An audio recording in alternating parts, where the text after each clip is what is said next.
The 49ers offseason continues to move forward, and as it does, the interest in backup quarterback Mac Jones continues to grow. Should the 49ers entertain these offers? What can they get for Mac Jones? And is it the right move to move on from an ultra-reliable backup quarterback? We will dive into all of that and more right here on Niners Digest. My name is Cameron Moniz. Thank you as always for watching. Before we dive into the video, let's take a second. Please, if you're not already subscribed, which most of you guys are not, take a second, subscribe. It helps us tremendously, but it really helps you stay on top of all things 49ers. The offseason's crazy. News is always breaking, so please subscribe and hang out with us when you got some free time. So let's dive right into it. The Niners. Mac Jones, you know the name. Backup quarterbacks are in season right now. Everyone just saw what happened with Sam Darnold, who was the backup quarterback for the 49ers just 2 years ago. He goes to the Niners, sits behind Brock Purdy in a Kyle Shanahan offense, goes to Minnesota, 14-3, goes to Seattle, wins the Super Bowl. Everyone wants a piece of the Niners quarterback room. Everyone wants a piece of Mac Jones. Let's talk about how good Mac Jones has been as a 49er. 5-3 on the year as a starter, 97.4 passer rating, 13 touchdowns to go along with 2,151 yards and 6 interceptions. Mac was the guy. Mac was the most underrated 49er this year because he allowed the 49ers to stay afloat. They should not have been afloat because Brock Purdy, George Kittle, half the team on IR. And despite that, in 8 starts, we get 5 wins with Mac Jones. We get 5 wins. I know it's difficult to move on from a player like that. I know a backup quarterback. Some people say the backup quarterback is the most important part of your team. Just ask Nick Foles and the Eagles. They probably would agree.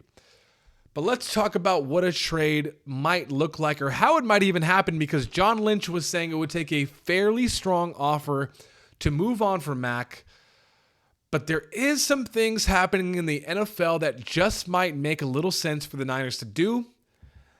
And then we go to Kirk Cousins, because Kirk Cousins will be released by the Atlanta Falcons the first day of the league year on March 11th, just 2 weeks away. Now, why is that significant?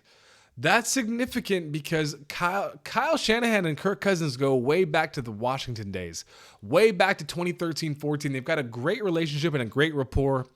The Niners can sign a guy like Kirk Cousins for the veteran minimum and ship Mac Jones off to wherever he needs to go to be a franchise quarterback for that team. So let's dive into it. We got 4 mock trades, all by CBS, and I've got some alternate trades to go along with that. Let me know what you guys think. Let's dive right in. Starting in Minnesota. We mentioned Sam Darnold. He did the path of the 49ers to the Vikings and eventually to a Super Bowl, and I think a lot of teams, including the Vikings, might want to see that strategy again. This coming from Tyler Sullivan at CBS. The 49ers received 2026 second-round pick, number 49 overall, fittingly. Conditional 2027 fourth-round pick, and the Vikings received Mac Jones and a 2027 fourth-round pick. I don't know about you guys. I am not a big fan of picks. Maybe that's because I'm a fantasy football addict. Maybe that's because I play Madden. I know the picks are important, but the Niners are in a window where they need to win right now. Not now, right now. They need to win this second. So instead of the picks, I like an earlier trade idea from this offseason. The Niners targeting Jordan Addison. He's an elite level wide receiver. He is the perfect number 2 to Justin Jefferson's number 1. He would fit great with Ricky Pearsall, George Kittle, and CMC.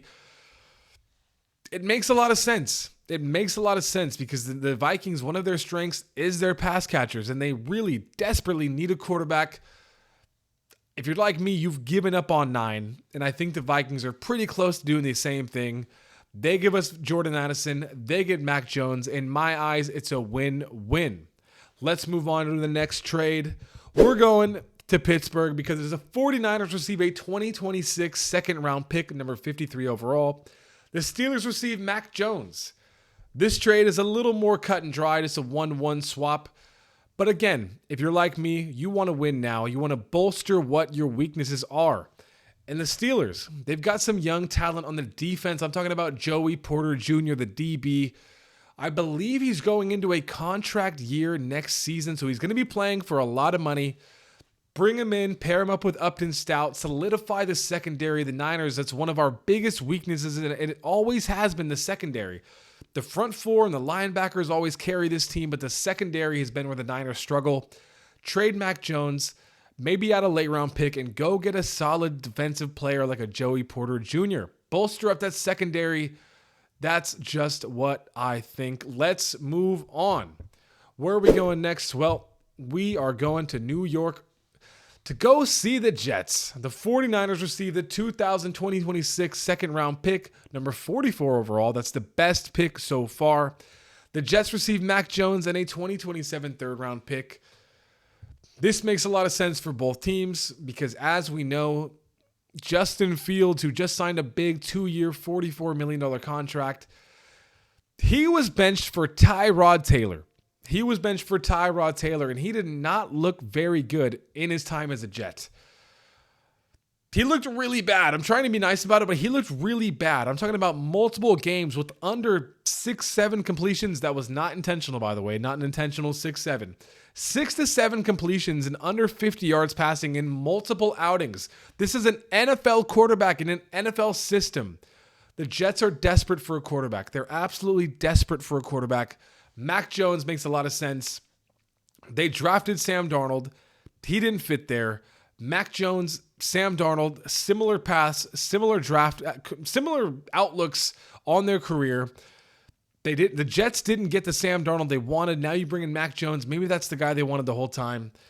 And aside from the picks, I want to have some fun. I think the Niners go big. Try to get this guy. Try to get Garrett Wilson because he is a guy that's frustrated. He is frustrated. He's been vocal about his frustrations being a Jet. He wants to go to a winning team and a winning culture. The Jets are in a big-time rebuild. Players like Breece Hall, Garrett Wilson are probably all on the move. If not now, then as soon as they hit free agency, the Niners, Mac Jones and a second-round pick. Mac Jones, hell, even a first-round pick because Garrett Wilson is that good. And again, this coming out today, teams have called the Jets about trading for Garrett Wilson. So the Garrett Wilson trade, it's possible. It's possible. A year ago, they weren't even taking phone calls on Garrett Wilson, but it is possible. Think outside the box, John Lynch. Let's go big. Let's go get a big-time player. And if you can't get Garrett Wilson, let's go down to Miami. The Niners, 2020-26 third-round pick, number 75 overall, and a conditional 2027 third-round pick.